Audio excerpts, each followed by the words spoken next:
Remember when I said I had this feeling that Silksong was going to surprise us with an impromptu release sometime soon? Yeah, I was kind of banking on them surprise releasing something on Valentine's Day because the reveal trailer was uploaded at this time last year, and that didn't happen.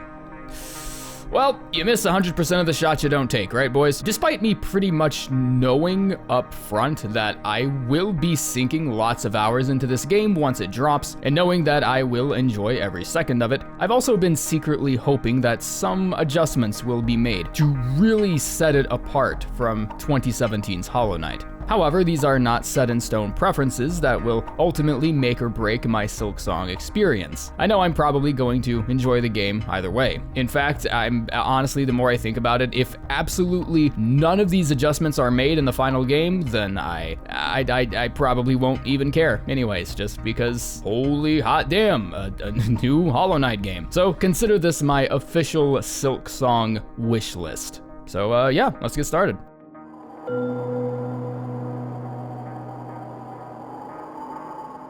So as I've said in the past, Silksong's gameplay looks like it's going to be pushing the player in the direction of a much faster paced combat experience than Hollow Knight ever really gave us. Hornet's repertoire of moves and evasive maneuvers and such have demonstrated to us that this is a very different style of mobility-centric fighting that we aren't really used to seeing from the Knight. Hornet can grab on corners of ledges when you jump. She can also grapple from enemy to enemy using Silk, and as seen on Nintendo's 19-minute long Silksong demo, Hornet also has a sprinting feature. Additionally, the backstep maneuver looks like it'll be included in Silksong as well, and if you're familiar with the gameplay analysis I put out way back when this demo was first released, I made a comment that Hornet actually looked like she was crawling backwards or backstepping in this specific clip here.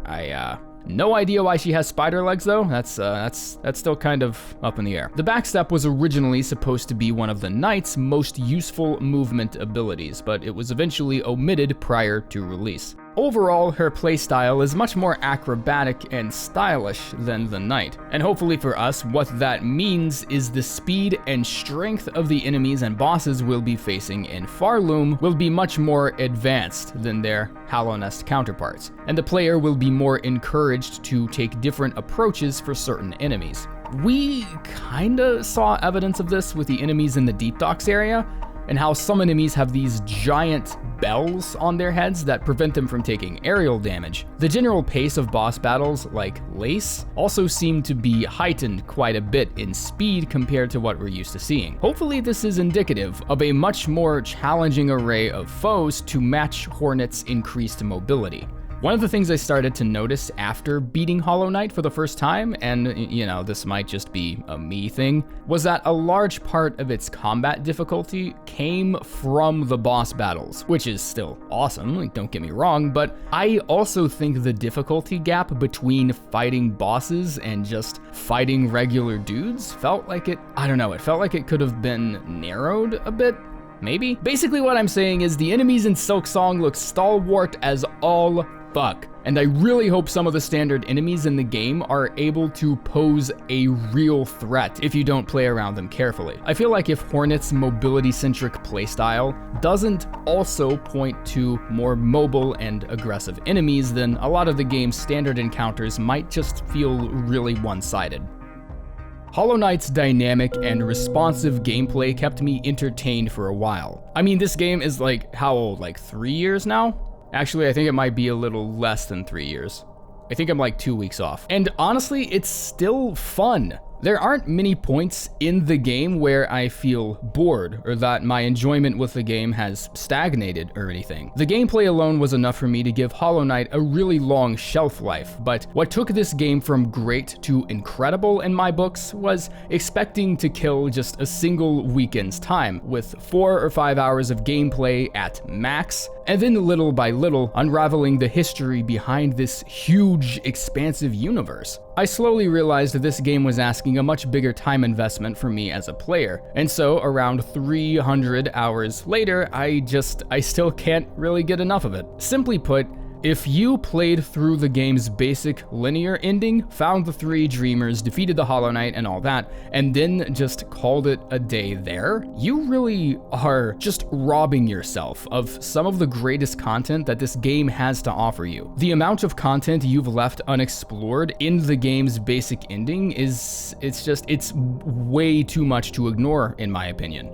And the different endings you could end up with in Hollow Knight were what made the scope of the game as impressive as it was. It was what made the game go from feeling decently large to just outright massive. I have no reason to believe Silksong wouldn't have this same amount of depth to it. I've always thought Hornet as a character was particularly just super cool. Her relation to Hera the Beast and her ties to the Weaver tribe in the Deep Nest were all stuff that I just found really interesting to peek into. And making Silksong's plot progression as layered and as open-ended as Hollow Knight's is going to be a huge deciding factor for me on whether or not Silksong will be great versus incredible.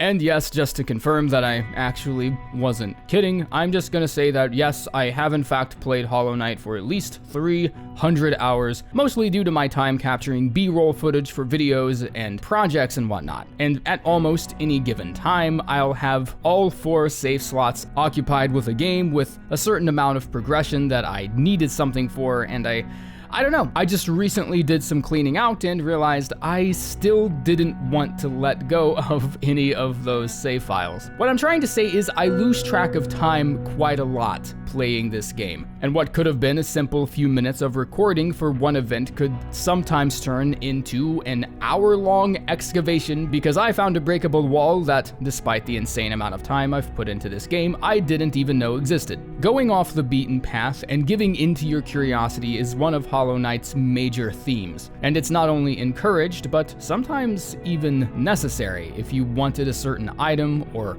upgrade or something. It's a large part of why Hollow Knight not only feels like a massive game plot-wise, but also in its design. I can't tell you how many times I would lose track of time completely because I found this little hole in the wall that somehow led to this super ultra secret boss encounter, or maybe I broke through a crystal floor and found an upgrade or another charm for my collection, or even something as specific as finding out you can manually turn the platforms in Crystal Peak. Yeah, I'm sorry, I'm still blown away by that. Like, fucking what? Depending on how much you want to explore the world around you, Hollow Knight can be anywhere from a simple 6-hour experience to a multi-layered, mind-blowing, Adderall-fueled 80-hour-long expedition that just motivates you to sweep the whole game, leaving no stone or platform unturned. Okay, all right, fine, I'll stop. No more platform jokes. Exploring in Hollow Knight feels like a really fair grind, in that the more time you dedicate to sniffing out the little details, the more of those details the game seems to give you. Details like the chandelier you find at the entrance of the Watcher Knight's boss arena,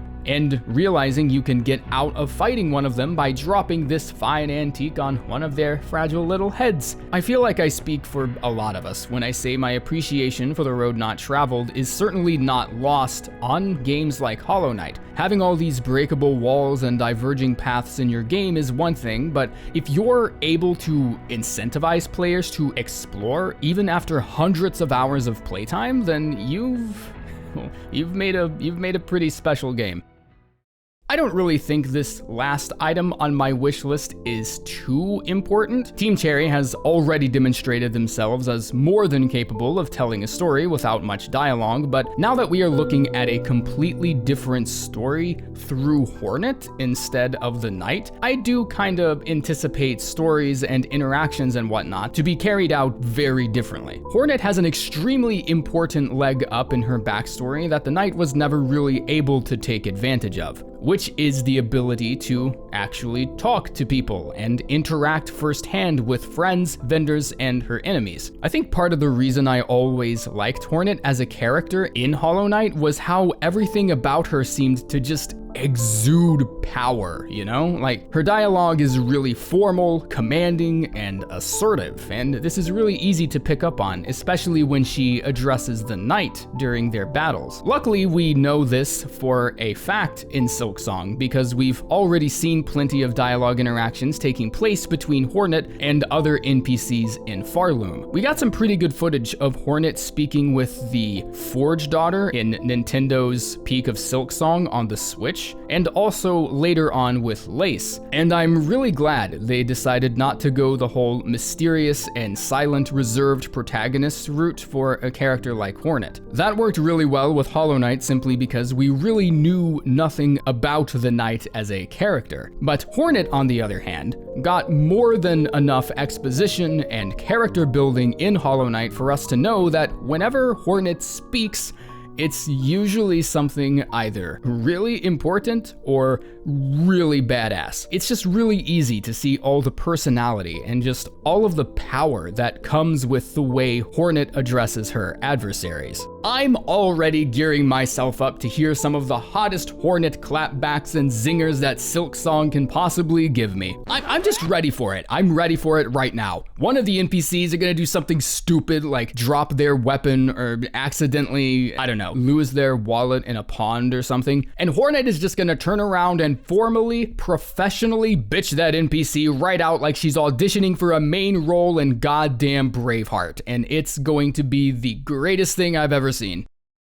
We haven't talked about Silksong in quite a while, and while I don't want all the hype and anticipation to completely destroy us while waiting, I do also think it's incredibly important that Team Cherry takes as much time as they need on what I'm positive will be a promising successor to Hollow Knight. Harder bosses, harder enemies, but with the same depth and profundity in its backstory and its exploration. That's just about everything I'd like to see in the new game in a single sentence. If there's a specific feature you're dying to see in Silksong, then go ahead and feel free to discuss amongst yourselves in the comments. Until then, thanks for tuning into The Forge. I'm Rusty, and I will see you next time. Take care.